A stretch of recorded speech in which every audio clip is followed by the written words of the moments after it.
আসসালামু আলাইকুম। এসএসসি 26, 27, 28 তুমি যে বেচি হও না কেন, পদার্থবিজ্ঞানের এই একটা কনসেপ্ট তুমি যদি না জানো, তোমার পরীক্ষার এক্সামে তুমি মারা খাবা। সো দেখো, আমরা আজকে যে কনসেপ্টটা আলোচনা করব সেটা হচ্ছে ভাই আনত তল। হ্যাঁ, রাজশাহী বোর্ড 2025 সালে যে কোশ্চেনটা আসছিল সেটা হচ্ছে ভাই আনত তলের এই কনসেপ্টটা থেকে। ঠিক আছে, আনত তলের এই কনসেপ্টটা থেকে অনেকের আনত তল ক্লিয়ার না। ঠিক আছে, এর আগে আসো আমরা একটু জাস্ট মেঝেতে থাকলে আর কি আনুভূমিক তলে থাকলে কি হয়। দেখো, এটা একটা ভাই বস্তু। এই বস্তুটাকে তুমি বল প্রয়োগ করছো এই দিক দিয়ে এফ বল। ঠিক আছে, এফ বল প্রয়োগ করতেছো কোন দিকে? এই দিকে। ঠিক আছে, আমরা কি জানি বস্তুর বিপরীত দিকে কি থাকে? একটা ভাই ঘর্ষণ বল থাকে। বস্তু যদি এদিকে চলাচল করে তার একদম 180 ডিগ্রি কোণে বিপরীত দিকে অলওয়েজ কি থাকে? ঘর্ষণ বল থাকে। ঠিক আছে, এখানে যে বলটা কাজ করতেছে মানে এফ নেট মানে কি? এফ নেট যেটা অ্যাকচুয়ালি কাজ করতেছে সেটা হচ্ছে এফ মাইনাস এই এফটা মাইনাস ছোট হাতের এফ। ঠিক আছে, আমরা কি জানি এফ সমান এম এ না, এফ সমান এম এ না, এফ সমান এম এ না। তাহলে এটা আর কি এখান থেকে আমরা ক্লিয়ার আর কি। ঠিক আছে, আনুভূমিক তলে থাকলে কি হবে? কি হয়? ক্লিয়ার না? ঠিক আছে, বল মাইনাস ঘর্ষণ বল। ঠিক আছে, ওইটাই হচ্ছে কি এফ নেট। ঠিক আছে, ওইটা হচ্ছে লব্ধি বল আর কি। লব্ধি বল মানে অ্যাকচুয়ালি যেটা কাজ করে। ঠিক আছে, তোমার একজন এদিক দিয়ে টানতেছে 20 নিউটন বলে, আরেকজন এদিক দিয়ে টানতেছে 40 নিউটন বলে। তাহলে তুমি বলো ভাই কোন দিকে যাবা? যে দিক দিয়ে 40 নিউটন ওই দিক দিয়ে যাবা। এখন কি হবে? 40 থেকে 20 বিয়োগ করে 20 নিউটন বলে কি হবে? এফ নেট বলে এই দিক দিয়ে যাবা। ঠিক আছে, এটাই লব্ধি বল। তাহলে এখন এটা যখন আনুভূমিক তলে আনত তলে আছে, সরি আনত তলে আছে, কি আছে? বস্তু আনত তলে আছে। এটা একটা বস্তু। বস্তুর ওজন অলওয়েজ কাজ করবে ভাই নিচের দিকে, লম্বভাবে নিচের দিকে কাজ করে। ঠিক আছে, নিচের দিকে লম্বভাবে অলওয়েজ। বস্তু যেভাবে থাক না কেন, এভাবে থাকুক না কেন, এভাবে থাকুক না কেন, যেভাবে থাকুক না কেন, তার ওজন বল কাজ করবে একদম নিচের দিকে, একদম নিচের দিকে বরাবর। আর এখন তোমার 2025 সালে রাজশাহী বোর্ডের যে কোয়েশ্চেনটা আসছে সেটা হচ্ছে এখানে বলতেছে যে এই বস্তুটা স্থির থাকবে নাকি গতিশীল, মানে চলাচল করবে নাকি পড়ে যাবে আর কি, কিছু একটা মানে পড়ে যাবে নাকি স্থির থাকবে, এটা বলছে কোয়েশ্চেনে। মানে এক দিয়ে পড়ে যাবে নাকি স্থির থাকবে। ঠিক আছে, তো এটা এই কোণটা হচ্ছে টিটা। তোমাকে এই টিটাটা বের করে উত্তর বের করতে হয়েছিল। ঠিক আছে, ওই একটা এরকম না, এটা বের করছিল না, ওই মিউ সমান কি? মিউ সমান কি? নিউ সমান টেন টিটা দিয়ে একটা ফর্মুলা আর কি তোমরা পাইছো। এটা কিন্তু কি কীভাবে আসছে কোনো সব দেখায় দেয় নাই এই কোয়েশ্চেনটা। হ্যাঁ, খুবই আর কি মনে হয় অনেক টাফ, কিন্তু এরকম ব্যাপার কিছুই না। আসলে দেখো, এই কোণটা থিটা হইলে, এই কোণটা থিটা হইলে, ঠিক আছে, এই এমজি বলের কারণে আমরা দুইটা এই বলটাকে দুই ভাগে ভাগ করব। ভাগ করার পর দেখো দুইটা উপাংশে ভাগ হয়ে যাবে। এটা যখন এটা টিটা হইলে, আর এটা কত? 90 ডিগ্রি না? এটা 90 ডিগ্রি না?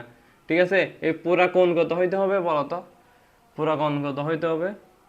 মানে এটা পুরো এই এটা ধরো একটা ত্রিভুজ, এটা একটা ত্রিভুজ। ঠিক আছে, এটা একটা ত্রিভুজ। এই ত্রিভুজ হলে এটা যদি 90, এটা যদি টিটা হয়, এটা 90 ধরো। ঠিক আছে, একটা কোণ 90, আরেকটা কোণ কত? টিটা। একটা কোণ কত? টিটা। আরেকটা কোণ কত হইতে হবে? হুম, কত হইতে হবে? হ্যাঁ, এটা যদি ধরো আমি বলি, আরেকটা কোণ ধরো এক্স। এক্স সমান কত? 180 ডিগ্রি হইতে হবে না? ত্রিভুজের তিন কোণের সমষ্টি, সমষ্টি কত? 180 ডিগ্রি। ঠিক আছে, তাহলে কি করবা? এই 180 থেকে কি করবা? 180 মানে এটাকে দিকতে পাঠিয়ে দাও।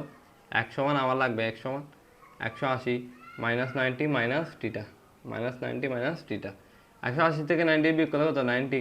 তাহলে 90 মাইনাস টিটা, 90 মাইনাস টিটা, তাহলে 90 মাইনাস টিটা। 1 সমান কত? এই কোণটা কত? 90 মাইনাস টিটা, 90 মাইনাস টিটা, 90 মাইনাস টিটা। ঠিক আছে, ছোটো লেখা তবে সমস্যা না, আমি একদিন লিখছি। 90 মাইনাস কি? 90 মাইনাস টিটা, 90 মাইনাস টিটা। এই কোণটা কত হবে? এটা হচ্ছে 90 ডিগ্রি। ঠিক আছে, এটা যদি একটা বল হয়, এই বলটাকে তুমি যখন ভাঙবা, ঠিক আছে, একটা এদিক দিয়ে থাকবে, একটা একদম 90 ডিগ্রি। এটা না 90 ডিগ্রি হবে, 90 ডিগ্রি কোণে ভাঙবা। এটা যদি এমজি হয়, ঠিক আছে, এটা যদি টিটা হয়, কি এটা যদি টিটা হয়, হ্যাঁ এটা যদি টিটা হয়, তাহলে একটা একটা বল হবে এমজি কস টিটা, ভাঙে যাবে, ভেঙে যাবে। আরটা এমজি সাইন টিটা, যার সাথে টিটা সে কস টিটা, সে কস টিটা।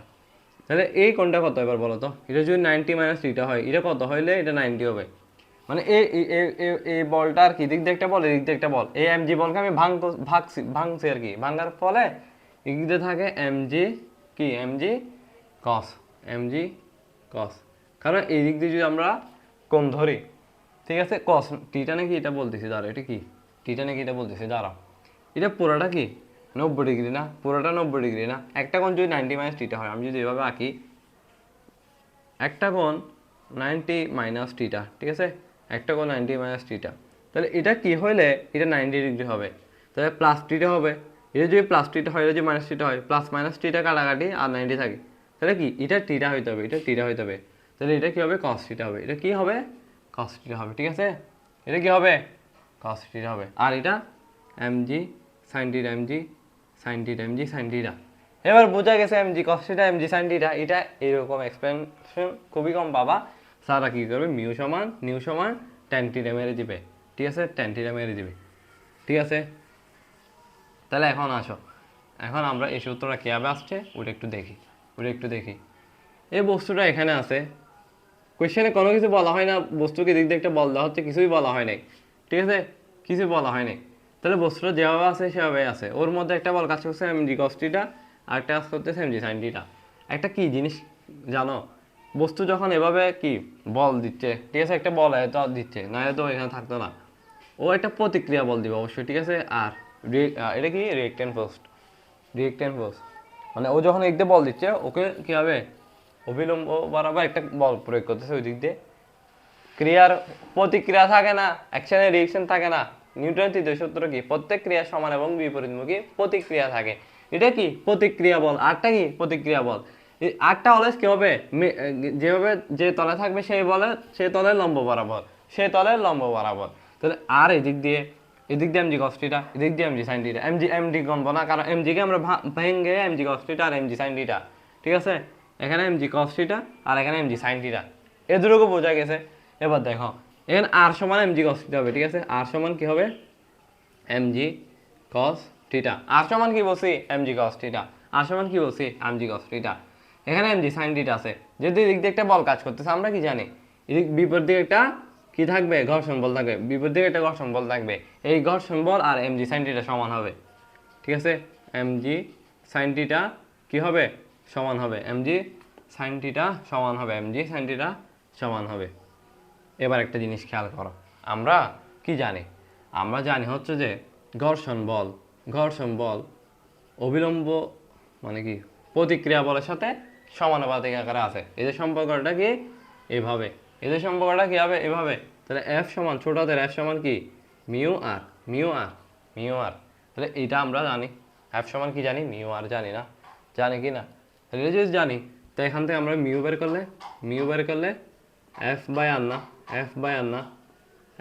না, এই সূত্রটা কি জানো, জাস্ট মিউটা এখানে রাখছি আটটাকে দিতে ভাগ করে দিছি, ঠিক আছে।